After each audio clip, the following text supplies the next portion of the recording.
Siguraduhin magdurusa sila. Ano to sabi? Lalo-lalo na yung primo na yan.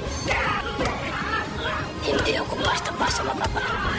Nakapili na umano ng bagong leading lady ang aktor-director na si Coco Martin na ipapalit kay Lovie Poe para sa nangungunang action drama series na FPJ, Batang Quiapo. Una nang kinumpirma ni Lovie Poe na mananatili si Lovie bilang si Mokang sa Batang Quiapo, ngunit hindi na bilang leading lady ni Coco Martin as tanggol.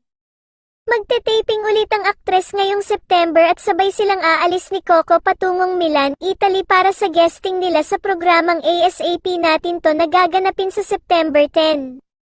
Samantala, based naman sa mga Instagram posts ng aktres ay ini-enjoy niya ang kanyang bakasyon sa UK by doing some cardio exercise which is running. Magtatagal daw sa Europe ang aktres kaya aalis na siya sa FPJ, Batang Quiapo at dahil dito, nakagawa daw ng paraan si Coco Martin para mabago agad ang kwento nila ni Tanggol at Mokang sa serye. Sa ngayon, nakahanap na umano ng aktres si Coco na ipapalit bilang kanyang bagong leading lady. Ayon sa mga bulong-bulungan ay itong actress na papasok sa serye ay close umano ito kay Coco. Hindi naman binanggit kung sino ang actress na ito, ay dahil upang ma-surprise na rin ang mga manonood. Bunsod nito, ay may pangalan ang lumulutang na ipapalit kay Lovie Poe ay si Maha Salvador.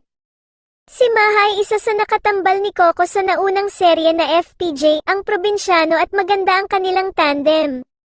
Hindi naman nabago ang pagpapalit leading lady sa serye ni Coco na nangyari na sa FPJs ang probinsyano.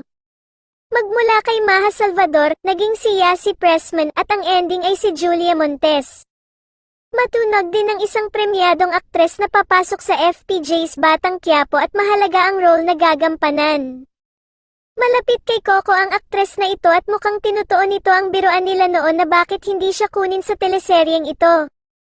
Kung nagkapalit-palit ang mga leading lady ni Coco sa FPJs ang probinsyano, posible kayang ganoon din ang mangyayari sa FPJs Batang Quiapo? Samantala, ang bongga lang dahil marami ang tutok na tutok sa kasalang Lovie Poe at ang fiancé na si Monty,